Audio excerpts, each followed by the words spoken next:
Good morning children. आज हम आपके लिए लेकर आए हैं व्याकरण का एक पाठ वाक्य।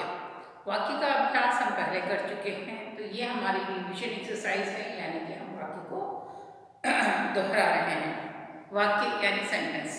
तो हम पहली कक्षा में भी हमने वाक्य बनाए थे, दूसरी कक्षा में भी हम बना रहे हैं। तो वाक्य में क्या होता है कि सेंटेंस में हम कई सारे शब्दों को जोड़ते हैं। किस प्रकार जोड़ते हैं, वाक्य को क्या कहते हैं, कैसे बनता है, ये सारी बातों को हम संक्षिप्त में एक बार फिर दोहरा लेते हैं। जैसे यहाँ पर मैंने बोर्ड पर लिखा हुआ एक शब्द लिखा है कमल। अब कमल के अंदर हमने देखा है कि क, म और ल तीनों को जोड़कर बना है। तो कमल क्या है, एक शब्द है। कमल क्या है, शब्द है। और ये क, म और ल, ये जो तीनों अलग अलग है वो क्या है, वर्ण है, लेटर्स है। तो हम ये समझ में आ रहा है हमें कि अलग अलग अक्षरों को जोड़कर हम शब्द बनाते हैं।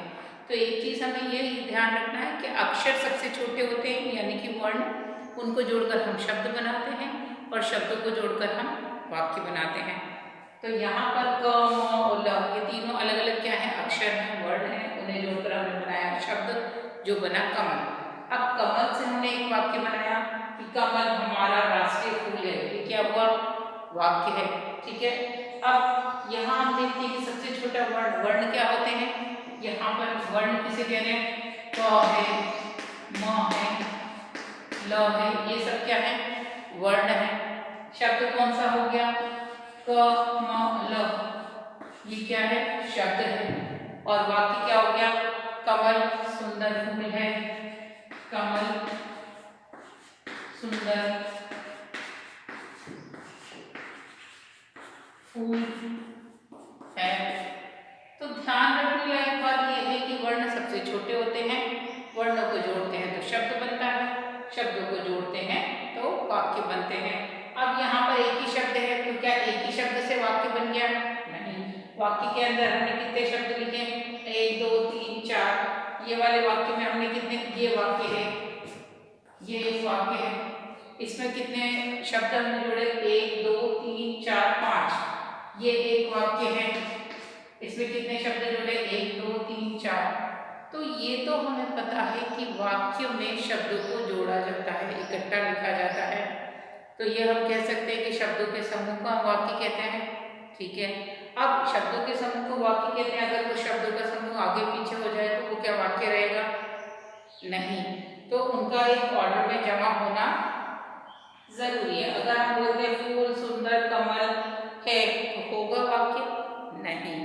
तो याद रखने योग्य बात यह है कि वाक्य में शब्द होते हैं, कई सारे शब्द एक साथ लिखे जाते हैं, उनको एक अरेंज करना पड़ता है, ऑर्डर में जमाना पड़ता है। जमे हुए शब्दों के समूह को ही हम वाक्य कह सकते हैं, उनका मीनिंग होना चाहिए।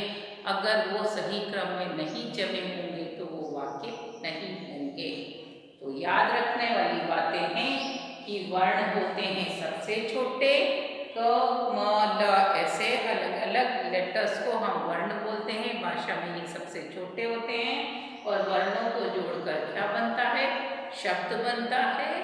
जब कई सारे वर्ण मिलते हैं तब शब्द बनता है, और शब्द जब ज्यादा शब्दों को मिलाते हैं, 2 या 2 से ज्यादा शब्दों को मिलाते हैं तो वाक्य बनता है।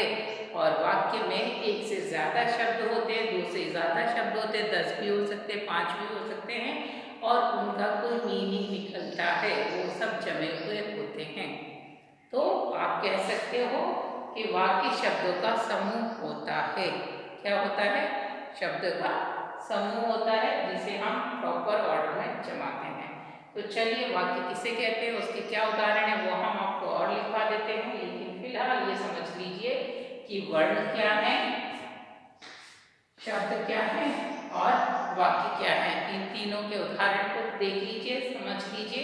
इसी प्रकार से आपको वर्ण, शब्द और वाक्य पहचानने को कहे जा सकते हैं। अगले मॉड्यूल में हम आपको वाक्य और उसके विभिन्न उदाहरणों से परिचित कराएंगे। तब तक के लिए आप वर्ण, शब्द और वाक्य के अंतर को समझ के रखिए। मिलेंगे नेक्स्ट मॉड्यूल में, तब तक के लिए टेक केयर, बाय।